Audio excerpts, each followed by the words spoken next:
Halo, Assalamualaikum. Kembali ke channel aku, Zela Hafiza. Kali ini aku ingin mengajak belajar bersama karena di sini aku juga masih belajar terkait dana darurat. Bagi teman-teman yang belum tahu dana darurat itu apa, dana darurat adalah dana yang akan kita alokasikan untuk berbagai jenis kebutuhan kita yang sifatnya darurat. Tentunya dalam hidup kita pasti punya rentetan daftar kehidupan yang harus dipenuhi, benar nggak? Namun di luar semua kebutuhan tersebut, tentunya ada satu atau dua jenis kebutuhan yang sifatnya darurat atau tiba-tiba saja harus dipenuhi tanpa ada rencana terlebih dahulu. Kondisi darurat yang terjadi di kehidupan kita itu sangat beragam. Setiap orang juga pasti akan punya kondisi daruratnya masing-masing yang bersifat tiba-tiba dan tidak masuk ke dalam rencana anggaran yang sudah kita buat. Jadi tentunya pengeluaran untuk dana darurat ini bersifat sangat variasi. Misalnya itu untuk biaya berobat, jika punya mobil untuk perbaikan mobil, terus biaya renovasi rumah yang misalnya tiba-tiba bocor, dan masih banyak lagi. Tentunya jumlah uang yang harus kita keluarkan untuk kebutuhan darurat ini juga sangat bervariasi ya. Bisa nominalnya kecil atau juga bisa sampai nominal yang besar. Dengan kita menyiapkan dana darurat, tentunya kita tidak akan mengganggu untuk dana kita yang lainnya. Misalnya kita punya tabungan lain untuk goals tertentu, jadi kita nggak mengganggu nih uang tabungan goals kita yang akan kita capai dengan tiba-tiba kita mengalami hal-hal darurat. Karena maka dari itu dana darurat itu yang sangat penting untuk kita miliki. Maka dari itu kita belajar bersama yuk bagaimana cara kita untuk menyiapkan dana darurat. Oke, kiat aku yang pertama, hitung berapa dana darurat yang kita butuhkan. Biasanya dana darurat yang personal orang itu beda-beda ya, tergantung pola hidup dan gaya hidup masing-masing ya teman-teman. Jadi kita siapin dulu aja nih berapa dana darurat yang kita butuhkan. Kedua, kiat aku yang kedua adalah tentukan jangka waktu pengumpulan dana.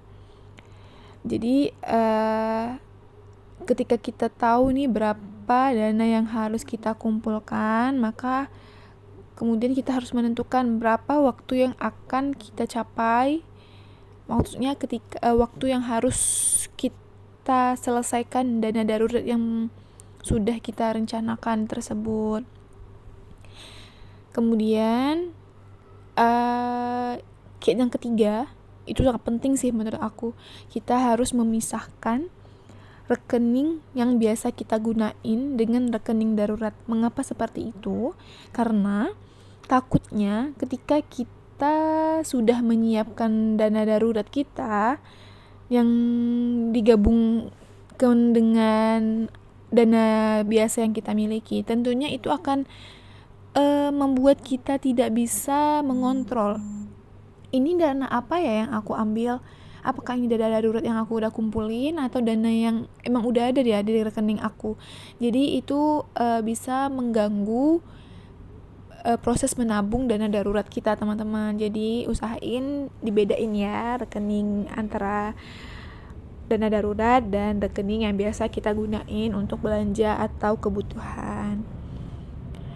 Terus kalau menurut pribadi aku, ini kiat aku yang selanjutnya, dana darurat itu aku jadiin prioritas tapi tanpa dianggap sebagai beban ya teman-teman. Jadi ketika aku punya uang 500.000 nih, jadi aku sisihin aja 100.000 untuk dana darurat, seperti itu. Jika memang terkadang uang yang kita miliki per bulan atau harian kita yang tidak tetap, tapi kita punya waktu yang harus kita capai untuk mengumpulkan dana darurat, tentunya kalau kita mau meleset sedikit dari waktunya ya juga nggak apa-apa sih teman-teman, tapi kan karena sesuai dengan kebutuhan kita gitu kan, sesuai dengan pendapatan kita. Jadi ya menurut aku so far nggak apa-apa sih ya jika memang harus melewati waktu yang telah kita tentukan. Setidaknya kita harus konsisten dalam menabung dana darurat, seperti itu teman-teman.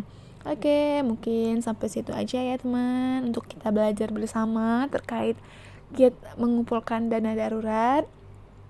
Jika memang ada kritik, saran, atau komen terkait video ini atau mau belajar bersama apa lagi, silakan komen di kolom komentar, serta jangan lupa like, komen, dan subscribe ya teman-teman. Assalamualaikum.